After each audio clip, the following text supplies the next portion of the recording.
Sri Lanka, a truly beautiful country, is often called the Pearl of the Indian Ocean.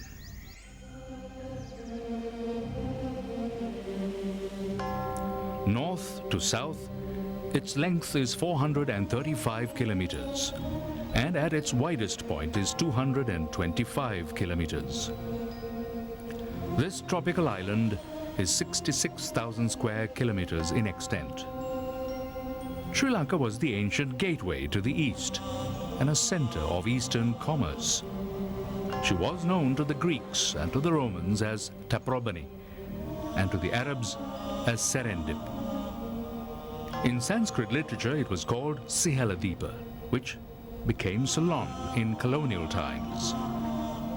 It was also called Ratnadipa, the land of gems, and Tambapanni, meaning copper-colored plain.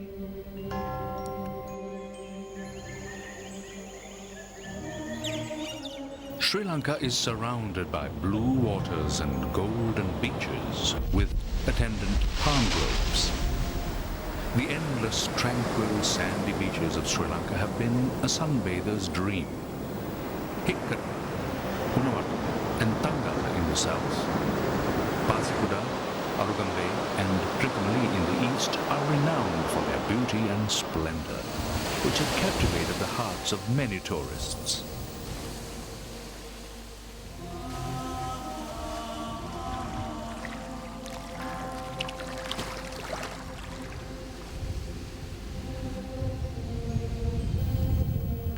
As the waves break one after the other, surfers delight in the challenge in conquering the broiling force that is trapped within, while the knee-deep shallow waters spread out hundreds of meters into the ocean.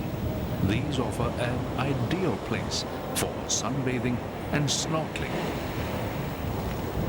Smiling faces and Sri Lankan hospitality at its best are on offer, as visitors find many star-class hotels along these beaches that serve fresh seafood and other delicacies.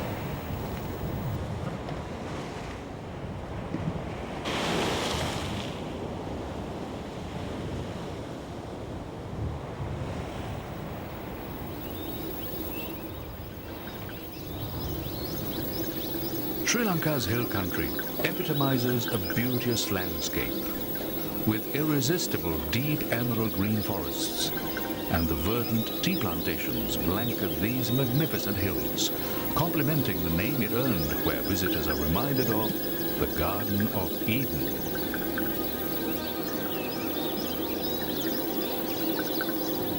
All the rivers and waterfalls flow out from these mountainous places. Horton Plains, Knuckles Range, and Sripada and many other hills are living testimony to the biodiversity that exists and the unique beauty of these hills.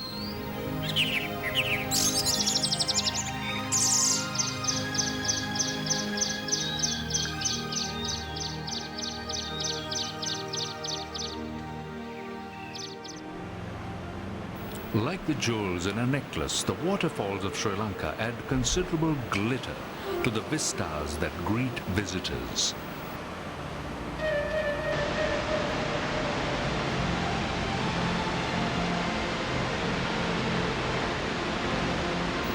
These waterfalls are varied in their shapes, their breadth, and their heights, and have added diversity. The best time of year to visit these waterfalls are during the months of July, November, and December, just after the monsoon rains.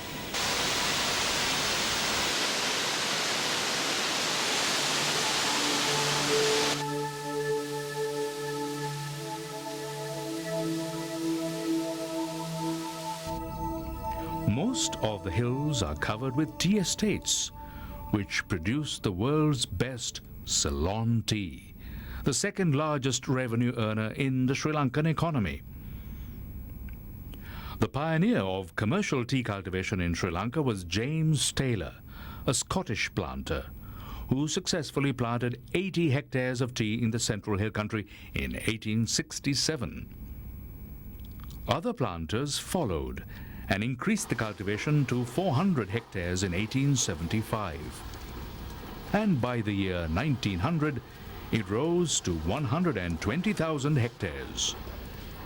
Today, tea covers 200,000 hectares and produces a little over 300 million kilograms of tea, with a share of around 22% of the world tea exports, generating 600,000 direct jobs and many more indirect jobs. In this hill country region, you'll find one of the unique hotels in the world, the Kandapala Tea Factory, where an old tea factory has been converted into a star-class hotel. Golf is one of the most popular international games played in the hill country. The Victoria Golf Course, which attracts golfers from around the world, was constructed by the world-famous Donald Steele and is rated as one of the 100 most beautiful golf courses in the world, and the Nurelia Golf Course is one of the best in Asia due to its location and its surroundings. Whoever visits the hill country makes it a point to lodge at star-class hotels such as the Grand Hotel and St. Andrews. These hotels are located in the heart of Nurelia in the cool climes. This area is at times called Little England for its beauty and climatic conditions.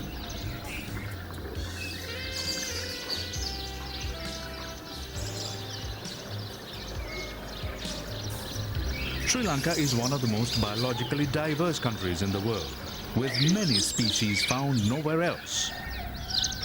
Many Sri Lankans place a high value on the native plants and animals, which contribute to a sense of identity, spiritual enrichment, and certainly recreation.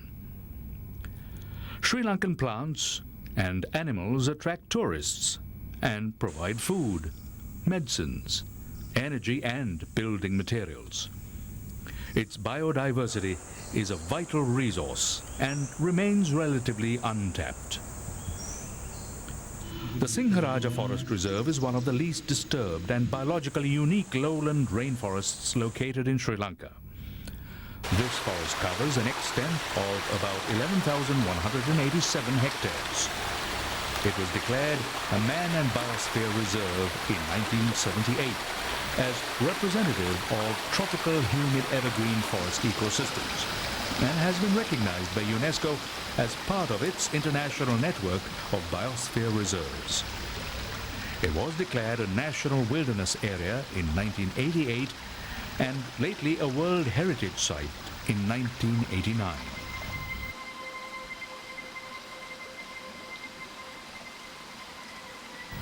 Some striking characteristics of the forest are the very high dominant trees with straightness of bole, an abundance of regeneration, and diversity of species.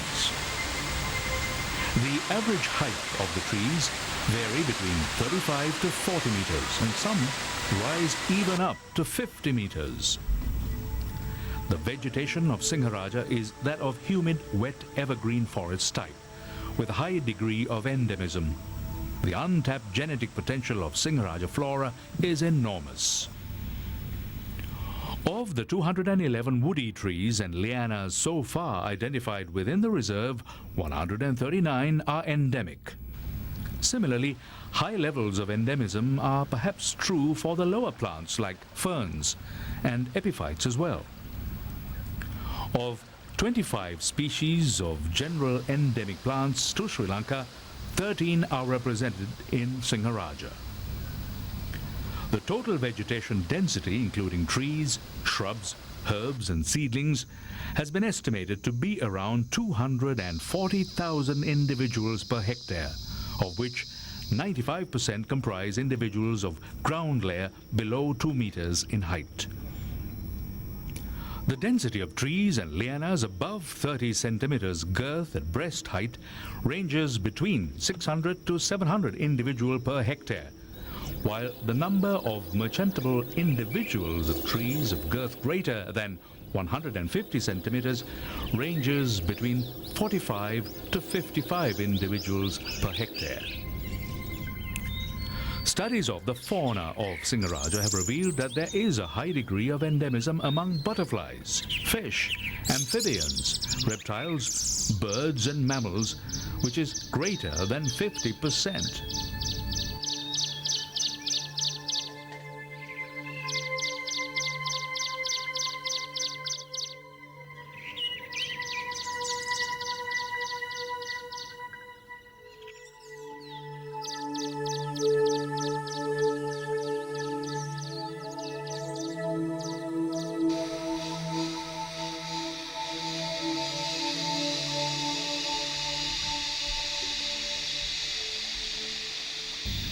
There have been reports of sighting of a few animals in the eastern sector.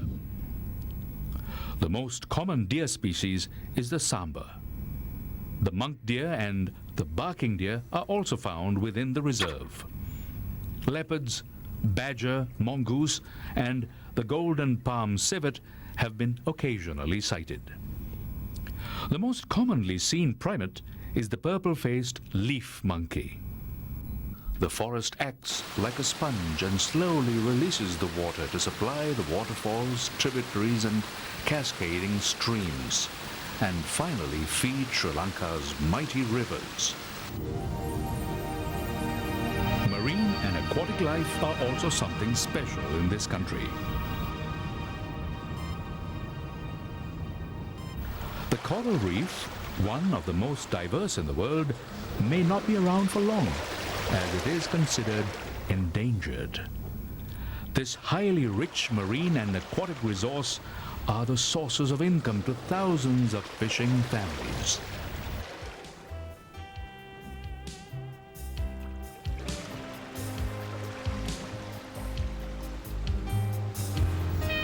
Sri Lanka is full of wildlife parks, equally distributed in many parts of the country.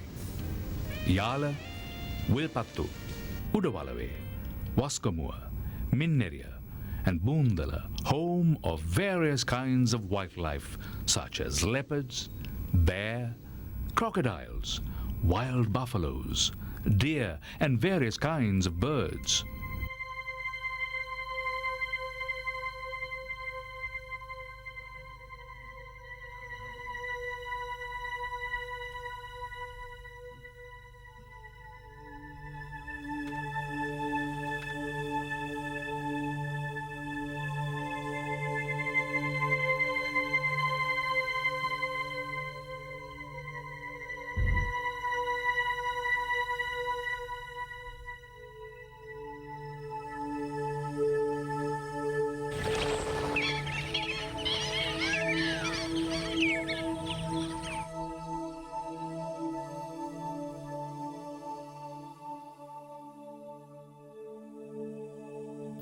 Sri Lanka is home to countless numbers of species of migratory shorebirds during the months of November to April, where they spend their winter.